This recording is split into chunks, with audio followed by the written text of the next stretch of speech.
Saudi എന്ന രാജ്യത്തിന് കഴിഞ്ഞ കുറച്ച് വർഷങ്ങൾക്കുള്ളിൽ ഉണ്ടായ മാറ്റം ഒരു പക്ഷേ നമ്മളിൽ പലരും ശ്രദ്ധിച്ചു കാണും. മുഹമ്മദ് ബിൻ സൽമാന്റെ ഭരണ പരിഷ്കരണങ്ങൾ സൗദി എന്ന ഇസ്ലാമിക രാജ്യത്തെ മാറ്റിമറിക്കാനുള്ള തീരുമാനത്തിലാണിപ്പോൾ. 70 വർഷം കൊണ്ട് സൗദി ഉണ്ടാക്കിയത് തീവ്ര ഇസ്ലാമികം മാത്രമായിരുന്നു. മതത്തെ ജനങ്ങളിൽ കുത്തിവെച്ചിട്ട് ഈ രാജ്യം ഒരിക്കലും മുന്നോട്ട് കൊണ്ടുപോകാൻ കഴിയില്ല എന്ന് തിരിച്ചറിയാൻ സൗദിക്ക് 70 വർഷങ്ങൾ വേണ്ടി വന്നു. എനർജി, അതായത് ഓയിലും ക്രൂഡ് ഓയിലും എല്ലാം ഉൽപ്പാദിപ്പിക്കുന്ന ഏറ്റവും വലിയ ഉൽപ്പാദക രാജ്യം. പ്രവാസികളെ സംബന്ധിച്ചിടത്തോളം ഏറ്റവും കൂടുതൽ പണം ഉണ്ടാക്കാനും ചിലവഴിക്കാനും കഴിയുന്ന രാജ്യമാണ്. എന്നാൽ അതനുസരിച്ച് അവിടുത്തെ ജനങ്ങളുടെ നിലവാരം ഉയരുന്നില്ലായിരുന്നു, അല്ലേ? എന്ന് പറഞ്ഞാൽ പണം ഒരുപാട് ഉണ്ടാക്കാൻ പറ്റുന്ന രാജ്യങ്ങൾ ഒന്ന് ഏതാണെന്ന് എടുത്തു നോക്കുകയാണെങ്കിൽ അതിലൊന്ന് തീർച്ചയായിട്ടും സൗദിയാണ്. എന്നാൽ പണം എത്രയുണ്ടായാലും അത് മറ്റുള്ളവർ വന്ന് ജോലി ചെയ്ത് കൊണ്ടുപോവുകയാണ്. അല്ലാതെ സൗദി എന്ന രാജ്യത്തിന് ഇൻവെസ്റ്റ്മെൻറ്റ് ഒന്നുമില്ല. ആകെയുള്ള ഇൻവെസ്റ്റ്മെൻറ്റ് എന്താണ്?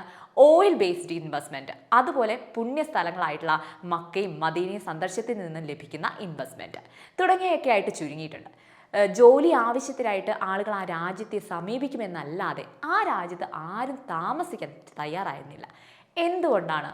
മതത്തെ ഇൻജെക്റ്റ് ചെയ്ത് വെച്ചത് കൊണ്ട് തന്നെയാണ്. ജനങ്ങൾക്ക് ജീവിക്കാൻ താല്പര്യം വേണമെങ്കിൽ അവിടെ വേണ്ട അടിസ്ഥാന സൗകര്യം പണമല്ല, സ്വാതന്ത്ര്യമാണ്.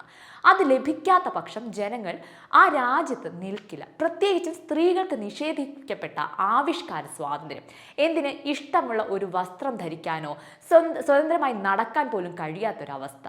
എത്ര മൃഗീയമായിട്ടുള്ള അവസ്ഥയാണല്ലേ? ഇതെല്ലാം ആ രാജ്യത്തിൻ്റെ ഇക്കണോമിയിൽ വലിയ രീതിയിലാണ് ബാധിച്ചിരുന്നത്. മാത്രമല്ല, മതം അടിച്ചേൽക്കപ്പെട്ട രാജ്യത്തിൻ്റെ ഒരു വലിയ വിഭാഗം ജനതയും ഇസ്ലാം മതത്തിൽ ആകൃഷ്ടരായപ്പോൾ അവിടെ ഒരു മത തീവ്രവാദം ഉടലെടുക്കുകയും ചെയ്തിട്ടുണ്ട്.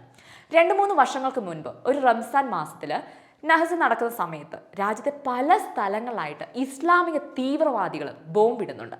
ഇത് വലിയ രീതിയിൽ രാജ്യത്തിന് ഞെട്ടലുണ്ടാക്കുകയും രാജ്യത്തിന് മാറ്റം അനിവാര്യമാണെന്ന് തിരിച്ചറിയാൻ സാധിക്കുകയും ചെയ്തു. ഇതോടുകൂടി രാജ്യം ചെറിയ ചെറിയ മാറ്റങ്ങൾ അവിടെ കൊണ്ടുവരാൻ തുടങ്ങി. അതായത് മ്യൂസിക്കും സിനിമയൊക്കെ നിരോധിച്ചിരുന്ന രാജ്യത്ത് അതെല്ലാം കൊണ്ടുവരാൻ തുടങ്ങി. സ്ത്രീകൾക്ക് വാഹനം ഓടിക്കാനുള്ള അനുവാദം നൽകി. സ്ത്രീകൾക്കും പുരുഷന്മാർക്കും ഒന്നിച്ച് യാത്ര ചെയ്യാനും ഒന്നിച്ച് റെസ്റ്റോറൻറ്റിൽ പോയി ഭക്ഷണം കഴിക്കാനുമുള്ള അവകാശം നൽകി. മദ്യം കുടിക്കാൻ മറ്റു രാജ്യങ്ങളെ ആശ്രയിക്കുന്നവർക്ക് ഇനി ആ രാജ്യത്തിന് പുറത്ത് പോകേണ്ട ആവശ്യമില്ല. മദ്യ ഷോപ്പുകളൊക്കെ സൗദിയിൽ കൊണ്ടുവന്നു. മാത്രമല്ല, ശരീരവും മുഖവും മറയ്ക്കാതെ വീടിന് പുറത്തിറങ്ങാൻ അനുവാദമില്ലാത്ത സൗദിയിൽ നിന്നും മിസ് ഏഷ്യ യൂറോപ്പ് മത്സരാർത്ഥിയായിട്ട് റഫാഹ് അൽ ഹർബി എന്ന സൗദി വനിതയ്ക്ക് അവസരമൊക്കെ ലഭിക്കുകയൊക്കെ ചെയ്തു. അങ്ങനെ ഒരുപാട് മാറ്റങ്ങൾ അവിടെ കൊണ്ടുവന്നു.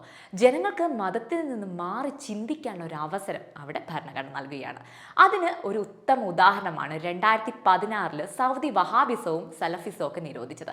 ഇത് തന്നെ അവിടെ വലിയ രീതിയിൽ മാറ്റം കൊണ്ടുവരികയാണ്. ഈ ഒരു മാറ്റം ഏറ്റവും കൂടുതൽ ബാധിച്ചത് കേരളത്തിലെ മുസ്ലിം മീഡിയകളെയാണ്. വലിയ രീതിയിൽ സൗദിയിൽ നിന്നും ഒഴുകിക്കൊണ്ടിരുന്ന പണം പെട്ടെന്ന് നിലയ്ക്കുകയുണ്ടായി. ഇത് കേരളത്തിലെ ചില മീഡിയകൾക്ക് വലിയ തിരിച്ചടി ഉണ്ടാകുകയുണ്ടായി. സൗദി എന്ന രാജ്യം മാറിയാൽ അത് ഏറ്റവും കൂടുതൽ ബാധിക്കുന്ന എവിടെയാണ്? കേരളത്തിലെ മുസ്ലിം വിഭാഗത്തെയാണ്. പറിച്ചു നട്ട ഒരു ഇസ്ലാമിക സംസ്കാരം കേരളത്തിലുണ്ട്. അതില്ലാതായാൽ കേരളത്തിൽ പല തീവ്രവാദവും ഇല്ലാതാകും, ഉറപ്പ്.